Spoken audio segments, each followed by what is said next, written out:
O Concello de Boiro avanza na mellora das súas instalacións deportivas co proxecto para dotar de céspede artificial o campo de fútbol da Mina. Suporá un investimento de máis de 700.000 euros, dos que o 80% está subvencionado pola Deputación da Coruña con cargo ao POS. Vai consistir en cambiar o terreo de xogo de árido a herba artificial. Para iso tamén vaise contemplar todo o cambio do cerre perimetral, que neste momento de bloques de formigón que están moi mal estado, tamén a barandilla, e bueno, vai ser, como vencia, unha reforma integral. Tamén vai levar sistemas de canalización de agua, de riego, e bueno, eu creo que con esta actuación vamos a ter un campo, un antes e un despois, non?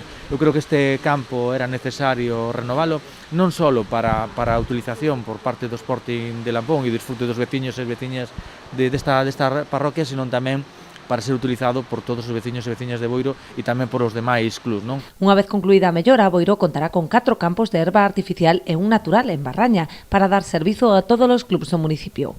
Onde vamos a poder disfrutar dun quinto campo de fútbol no noso concello, con este xa serían 4 de herba artificial, xunto co de Barraña, que de herba natural, pois teríamos 5 campos de fútbol, que creo que con isto xa temos cubertas as necesidades de todos os clubes, de todos os equipos de fútbol. É verdade que temos 2 en Vista Alegre, que é onde máis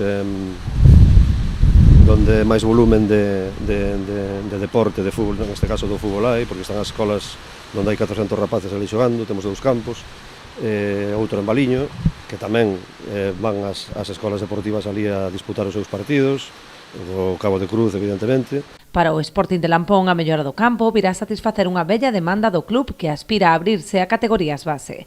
Para o noso club, que ten 52 anos, era unha necesidade, porque ahora mesmo só temos equipos senior. Cando teñamos as instalacións novas, isto vai nos permitir poder ter categorías inferiores e poder facer outras cousas que ahora mesmo non se pode facer. As empresas interesadas dispoñen de prazo ata o 9 de abril para presentar ofertas. O Concello agarda poder iniciar os traballos en maio para ter a instalación en servizo tralo verán.